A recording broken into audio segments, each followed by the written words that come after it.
Do you ever wonder what some movies would be like if the filmmakers had gone with whatever actor or actress they had originally intended for a role? For instance, I wonder how the original choice for President Whitmore in Independence Day would have responded to an alien invasion. There can be no false steps now. The higher up the mountain, the more treacherous the path. Totally different movie. You got lucky, Bill Pullman. Anyway, this is Old, New, and Now Playing.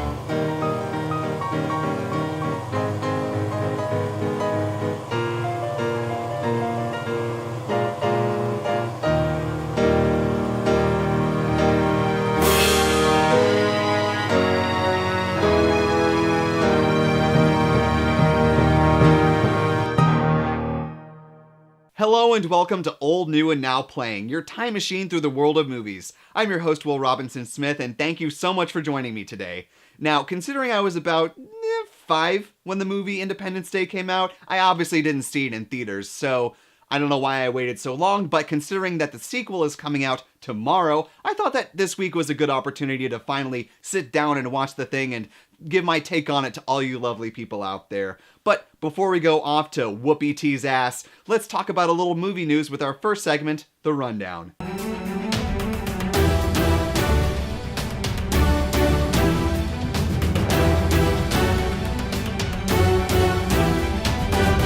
Don't say it! Don't you say it! Left. Come on!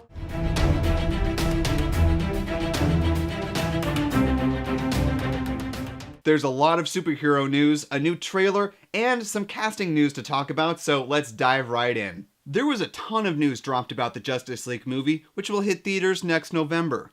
Coming out of the licensing expo in Las Vegas, we got our first look at the promotional logos for the upcoming standalone DC movies, which include Wonder Woman, coming in June of next year, Justice League in November 2017, The Flash in March of 2018, Aquaman in July of 2018, and Cyborg and the Green Lantern Corps, both of which are slated for a 2020 release. Several news outlets had the opportunity to go on a set visit about 30 days into the shooting schedule, which Collider and others say was a way to reassure fans that the Justice League movie would be more in line with what they would want for the franchise, including putting some humor into these movies. They also released an image of the new Batmobile, as well as an official synopsis of the film. Fueled by his restored faith in humanity and inspired by Superman's selfless act, Bruce Wayne enlists the help of his newfound ally, Diana Prince, to face an even greater enemy.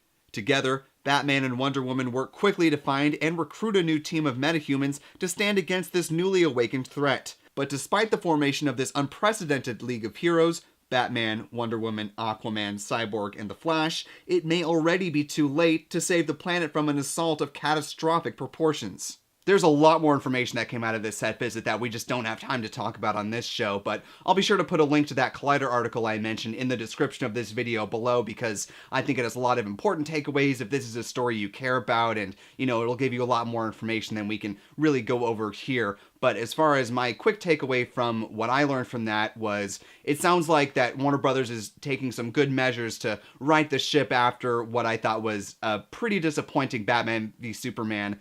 And obviously a lot of critics and fans agreed with the sentiment that it really let them down. I thought there were a lot of mistakes directorially, in the editing room, some character choices, but hearing some of the things that were in this article made me really hopeful for the tonal shift that this next Justice League movie will take, and so we'll have to wait and see until we actually see a trailer or get a glimpse in the next Wonder Woman movie, but I'm somewhat confident and hopeful that we might be able to get some better films coming out of DC and Warner Brothers going forward. Next up, we got the first full-length trailer for Nate Parker's Sundance winner, Birth of a Nation. The movie tells the true story of Nat Turner and the events that lead up to the 1831 rebellion.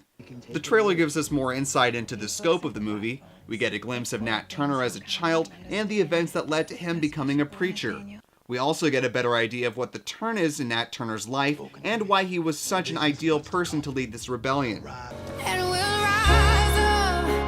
I like the waves, we'll rise up. The latter half of the trailer features the song Rise Up by Grammy-nominated artist Andrew Day, which I thought added a nice emotional accent on the trailer, which already was really resonating with me. Like I said, this movie did exceptionally well at Sundance, winning both the Grand Jury Prize and the Audience Award, and considering that it's set for an October release, it seems like they're probably angling for a little more gold on their mantle. But, regardless of whether or not they take home Oscar nominations, or Oscar wins for that matter, I think this looks like a really important film. It takes the concept and the idea of what Birth of a Nation was in the original film and sort of repurposes it for a new audience today in a way that I think is going to be really important for a lot of folks to see. I know it's one of my most anticipated movies of the latter half of 2016, so I can't wait to see it. I wish it was October now so I could just go out to the theater and see it now.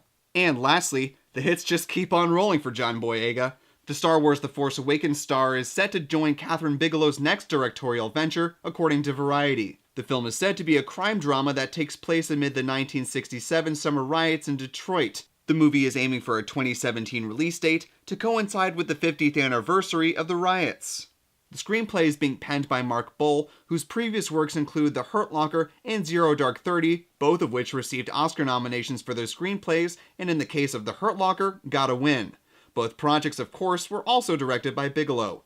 No official release date has been set, and no official description of Boyega's character has been given. This has been a busy month for Boyega. Earlier in the month, we learned that he was going to be joining the Pacific Rim sequel, on top of his already busy Star Wars shooting schedule, but, considering how much of a nice person he seems like he is based on interviews I've seen him in, and just the amount of charisma he brings to the roles he gets, bring it on, put him in more roles. I think he's a terrific talent, and I'm excited to see what this movie is going to turn out to be, because I admittedly don't know that much about these riots, and so I'm hoping that they will infuse a lot of historical context into the film so that I and you and other audience members can learn more about that time period for those of us that really just don't know a whole lot about it. So we'll have to wait and see how the project turns out, but I think it could be a really cool one.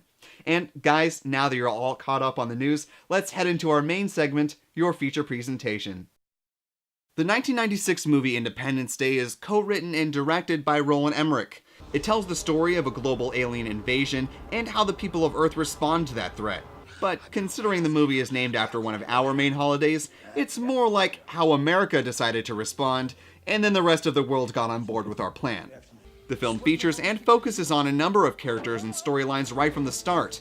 Filmmakers said part of the reason for that was to make the audience feel as though anyone could die at any moment. And really, the movie does a good job of making you believe that. In one of the final action sequences, if I didn't know that a certain character was going to live into the sequel, I honestly would have thought that they would have died. But luckily, well, I won't spoil it.